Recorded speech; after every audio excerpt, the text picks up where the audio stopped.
Le pays du passé de Gueorgui Gospodinov, c'est l'histoire d'un homme, Gostin, dans les années 90, en Bulgarie. Cet homme est clinicien spécialisé dans la maladie d'Alzheimer. Il va avoir une idée. Il s'est rendu compte, en fait, auprès des patients, que ce qui a accéléré la maladie et la mort, d'une certaine manière, c'était que ces patients n'étaient plus du tout en phase avec le monde dans lequel ils vivaient, le monde d'aujourd'hui. Et il a eu cette idée de construire des cliniques qu'il va construire sous forme d'étages. Au rez-de-chaussée, on aura les années 20, puis les années 30, et on va monter, etc., etc.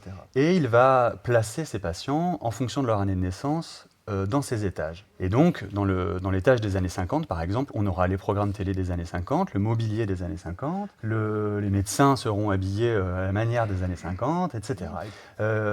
Cet homme n'a pas la prétention de guérir la maladie d'Alzheimer, mais il va constater certains progrès. Sauf que ces cliniques vont avoir un tel succès que c'est les pays européens qui vont s'emparer de cette idée et proposer sous forme de référendum à leurs habitants de revenir, de revivre dans une décennie de leur choix. Ce que Gospodinov interroge dans cette langue magnifique et dans cette fable à la fois philosophique et politique, c'est notre rapport à la nostalgie et le fonctionnement de la mémoire.